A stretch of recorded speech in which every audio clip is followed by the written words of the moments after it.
right, Disney Plus is launching, right, I mean, this week, and just bear with me because I know probably somebody pitched you this, but one of my favorite scenes in this movie is when Olaf sort of narrates the Frozen saga.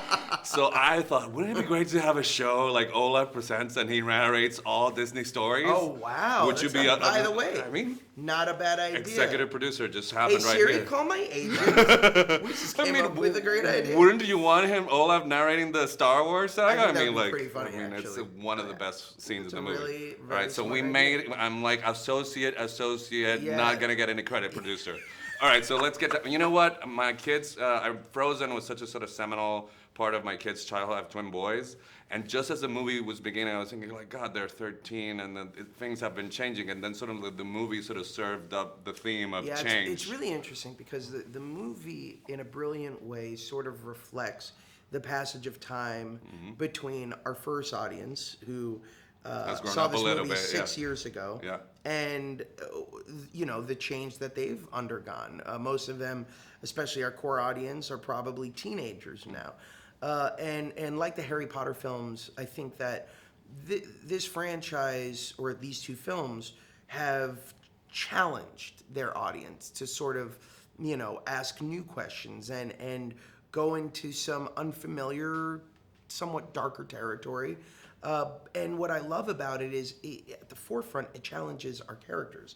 So whereas Olaf in the first movie was a bundle of naivete, like a toddler at heart, now he's a fully grown child. And With lots of information. With lots of information, but with that comes, a thirst for knowledge, a thirst for answers, sometimes to questions that have challenging answers. And for me, that was both fun to play comedically, but also I thought it was a beautiful emotional. Yeah, it is. I mean, it made me feel really good, and it was like a warm blanket preparing me great. for this stuff. Anyway, so you have worked with this songwriting team before. Did you have any, I mean, because I thought there's no way they're going to top the summer song, and then this one is awesome when I'm older. They're pretty brilliant. So I've worked with Kristen and Bobby, the Lopez's, 3 times now. I worked with Kristen and Bobby on Frozen and Frozen 2, and I worked with Bobby on Book of Mormon. And they have this uncanny ability to not only come up with earworm after earworm, songs that will haunt us till our dying breath, but they have a brilliant ability to find the right words for the right character at the right moment. So Let It Go was the perfect reflection of Elsa's journey in the first Frozen, but Into the Unknown.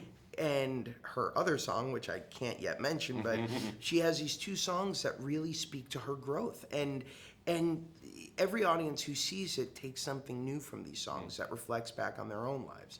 Just like Let It Go became an anthem for the ages for so many people, for so many different reasons. So does that mean that you weren't surprised when they came up with a song for your character, when you actually got to read what you were going to get to do? I'm never surprised. I thought it was so brilliant, whereas In Summer was a reflection of naivete and of a character who doesn't know the absolute dangers of the summer sun on a snowman.